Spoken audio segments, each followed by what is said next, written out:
The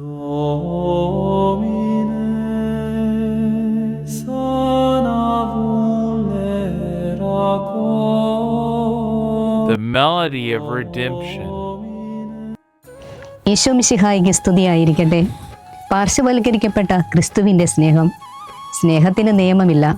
സ്നേഹം ആവശ്യപ്പെടുന്നത് ചെയ്യാതിരിക്കാൻ എനിക്ക് വയ്യ. അത് ചെയ്യാൻ സ്നേഹം എന്നെ നിർബന്ധിക്കുന്നു. സ്നേഹം എല്ലാവരിലും എല്ലായിടത്തും എല്ലായ്പ്പോഴും സജീവമാക്കുന്നു. ജീവിതത്തിൻ്റെ സാധാരണത്വത്തിൽ ചെറിയവരോടും വലിയവരോടും പാർശ്വവൽക്കരിക്കപ്പെട്ടവരോടും സഹകാരികളോടുമുള്ള പെരുമാറ്റത്തിൽ സ്നേഹം പ്രകടമാക്കണം. ദരിദ്രനിൽ ദരിദ്രനായി, ദീനനിൽ ദീനനായി മനുഷ്യമക്കളോടൊത്ത് ജീവിക്കാൻ വേണ്ടി അവിടുന്ന് മണ്ണിലേക്ക് ഇറങ്ങി വന്നു. മനുഷ്യൻ്റെ നൊമ്പരങ്ങൾ സ്വന്തം ചുമലിലേറ്റി അവനെ ആശ്വസിപ്പിക്കാൻ, ജീവൻ പോലും പരിത്യജിച്ച് അവനെ സ്നേഹിക്കാൻ അവിടുന്ന് തീരുമാനിച്ചു. മുറിവേറ്റവനെ പ്രതി മുറിക്കപ്പെടുമ്പോഴാണ് കർത്താവിൻ്റെ സ്നേഹം ലോകം തിരിച്ചറിയുന്നത്.